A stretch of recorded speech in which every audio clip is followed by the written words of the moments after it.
King Edward, Part 11. The companions stayed the night at a crude but comfortable inn in a tiny village that called itself Raven Spring, located in the foothills of the Rothgarian Mountains.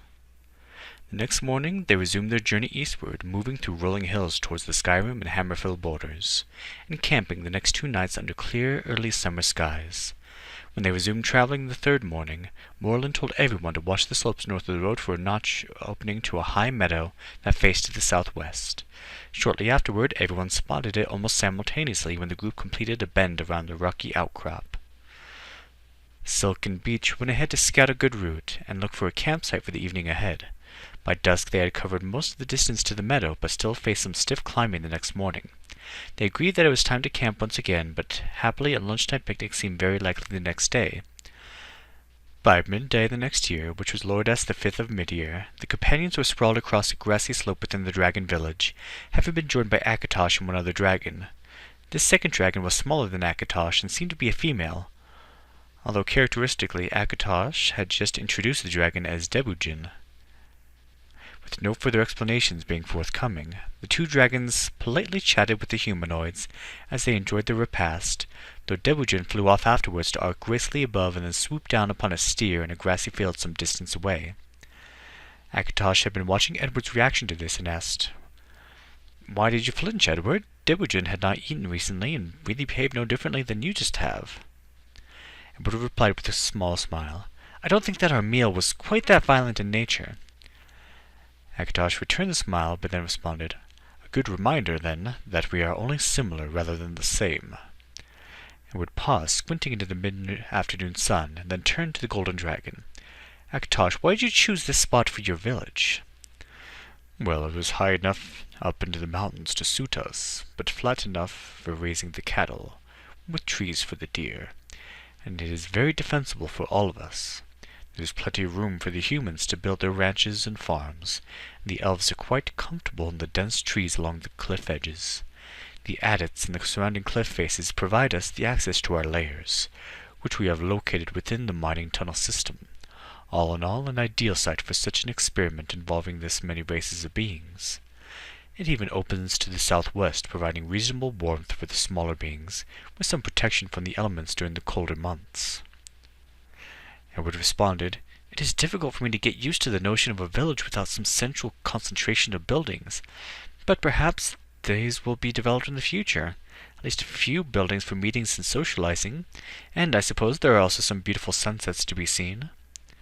The dragon smiled again, but replied, "Quite so. But I am the only one of the dragon kind to show any interest, and that was not a legitimate consideration when we chose the site."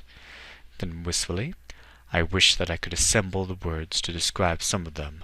I have attempted this many, many times, but the results just are not very admirable." More briskly, "And by the way, we do intend to erect a meeting hall for the humanoids, and also some stores for barter and other exchanges of goods." Morland had wandered over and seated himself, and he asked with a notable absence of the usual humanoid respect for dragons, "Whatever possessed you to attempt such a crazy experiment, Akatosh?" The dragon paused thoughtfully, and then replied, "As is my wont, I had been analyzing, in this case, one might say, the history of dragon behavior. Clearly, our lengthy contest of resistance to these new Aurelian gods was futile, but it took many of our generations for us to realize and accept this. Then our pattern was to isolate ourselves, even from each other, and to resist intrusion from any and all beings. The exception, of course, was to mate among ourselves and procreate our race. However, aside from that one activity, we fought any and all for our precious privacy, and really for no good reason except that we can be an especially stubborn race." Edward said, "Then you maintained a pattern of behavior long after the reason for it was gone?" Akatosh looked a bit embarrassed. He said, "I believe that is what I just said. We are not the only sentient race to fall prey to that." Edward said, "The Archmagister has been told me that much behavior is inborn." Morland smiled at him. "The inborn behavior patterns are a particular problem for long-lived species who change slowly as conditions change. We elves suffer from it even more than you short-lived humans, which is why we like to keep things as they are. Though life is change, and to resist it is utterly death. Dragons live far, far longer than even elves, and, in consequence, breed even more slowly. Still, who can say what alterations being born in this social setting may produce, for good or ill, in dragon behavior? Aliera had by this time joined the conversation and observed, "The Daedra must have been long pleased with dragon behavior." Akatosh responded, "Perhaps so, but I approached our queen with this suggestion more so, because it seemed clear to me that a race we had fallen into a stasis, and we needed to break this shell in order to invigorate ourselves. She didn't quite agree with me, but perhaps because of my reputation, she told me to go ahead and make this attempt." By this point, all the companions were sitting within hearing range, and Mats asked, "Did you get your queen's permission? And have there been many difficulties among the various races?" "Permission is not quite accurate in this case, Mats. Being the beings we are, it was more so as obliged to tell her of this so that she would have other information. For example, other dragons regularly come to me with potential military intelligence, following the same philosophy of preparedness." Mats grinned and said, "You mean just in case, right? But what about these elves and humans?" Our humanoid lord and lady do set a most remarkable example of tolerance and respect for differing shapes and customs. I owe a debt of gratitude to Morland for the loan of his smiths and mines, who have been most generous in sharing their knowledge and skill with the Bretons that my young friend Edward and I have persuaded to attempt settlement here. It is my experience that Bretons, well, many Bretons, will do virtually anything so long as it is profitable and they gain skill and knowledge from it. The Nordic lust for individual honor and glory makes the mithril armor and weapons produced here extremely profitable. 'Twas sheer genius that inspired Aliera to insist we sell only to the nobility, while the delving opens new tunnels and provides access to that which we dragons require." Akatosh smiled a little slightly. He was very reticent on the subject of exactly what dragons required. Beech and Willow have made it known among their people that wood elves are welcome here, so those who have long missed their ancient high rock homes have returned to these hills. Fortunate for me, now that I am a duke, and thus qualified to wear and carry mithril. If only I could afford more than a piece or two. But for the cost I might retire, Matt said. "If you retire, you would not require the mithril," Morland pointed out. "And what of my son and daughter? Thinkst thou I will beg thee for them?" Matt said indignantly. "My knees and wand might not be what they once were, I grant you. In fact, I am somewhat tempted to remain up here now I am here, yet I could still swing my axe with any." Myth grinned delightfully. "Noads can't count. That's why they seek honor and glory, not profit. Honor and glory are not amenable to enumeration much past what one can tally on the fingers. Mats, if thou art but 39, thou wert the largest 10-year-old humanoid I ever met or hope to meet." "But what then are the benefits to those who neither delve nor smith?" Mats persisted, ignoring his old friend. "I would think that many would be terrified to live so close to such formidable beings." Mats spoke the last of this with a sly grin. "Well, on the other hand, the presence of the formidable beings means that they are certainly well protected, and this area is surprisingly fertile, so the crops seem to be growing well. And although they provide the meat for us, we allocate 1/5 of each herd for them for their own consumption. I've also been finding out what I have long suspected. The 3 sets of races, when combined, fight much more effectively than the sum of each when considered in isolation. That is, each race covers or cancels weaknesses of the others. At least it is certainly true that the local goblin population had been drastically reduced in a very short period of time." "Aye," Edward responded, "so Morland proved in Morrowind." "With a bit of help from his friends," Morland acknowledged. "I read the praise, but in truth I am a little more than the standard they wave, and at times I feel more like the target they set up." A wave of laughter greeted this remark. Edward persisted. "With you and the others up there, Akatosh, I feel my borders are well guarded, should Skyrim ever feel the urge to move its borders west again." Aliera asked, "Was it easy to convince the other dragons to move to here?" "Actually, the most difficult part of that was moving our hordes to our new lairs," Akatosh responded with a lazy smile. Although once it was known that we had no use for the metals, gems, and jewelry that we accumulate, everything went much more smoothly. But then seriously, essentially I had to approach each dragon personally and convince them that this idea had merit.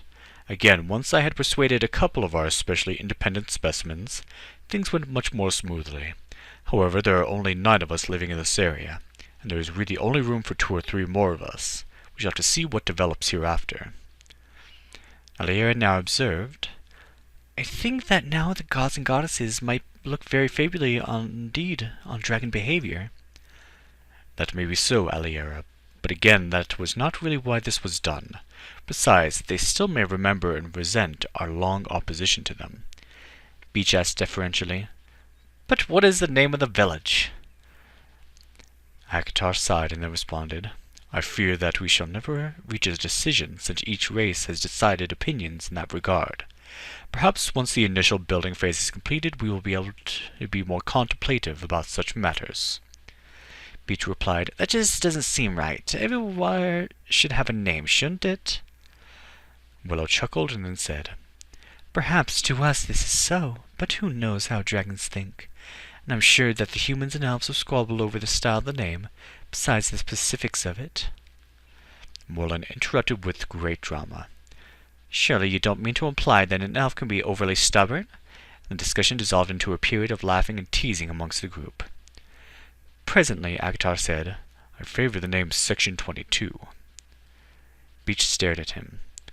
Akatosh, I see what thou dost mean by thy difficulties with the poetic. If you will allow my frank opinion, that is the single worst village name I have ever heard. Akatosh sighed gustily, then pardoned himself hastily to Beach. Humanoids found dragon size quite unpleasant and sometimes actually hazardous. Then thou seest what I mean by differences. To me it is very meaningful, and most appropriate. Is Section 16 any better as a name? Not? Then is it better the word section that offends you? In what way is it inferior to keep, or reich, or glen, or hold? Edward said, But Akatosh, a name should make some sense.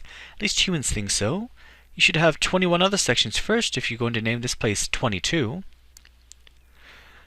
Really, Akatar said, why is that? Are not all numbers equally valid? They serve well to distinguish one place from another. There could be many green bales, for instance. I myself know of 4 such villages. Number 22 does appeal to me, aesthetically as well as possessing some sense, at least to me. He smiled secretively. Morlun said, I think Lord Akatosh is enjoying what some call an in-joke. Were I so rash to instruct a dragon in manners... Who, Sulk said, would ever accuse Morlun of being rash? A bit later, Edward asked Akatosh, Do you think we could play a game or 2 of battle? I brought the board and playing pieces with me. Morlun interrupted. I'm afraid that Akatosh and I must discuss some matters this evening, and you'll only lose again anyway, he added with a fond smile. Edward replied, But I can't beat everyone else, Akatosh. Will I ever win a game with you? No, Edward, you won't, said Akatosh, with slightly bemused at Edward's startled expression, and then the hearty laugh that quickly followed it. That wasn't very diplomatic of you, Akatosh, but why won't I ever win? Because I have been playing for much longer than you have, Edward, and so long as I continue to play, you will not be able to catch up to me. Besides, this game is what I am starting to think of as a bounded problem, and that sort is most easily dealt with. What do you mean by a bounded problem, Akatosh? Asked Mats. That is a problem that has a countable number of possible actions or results, Mats.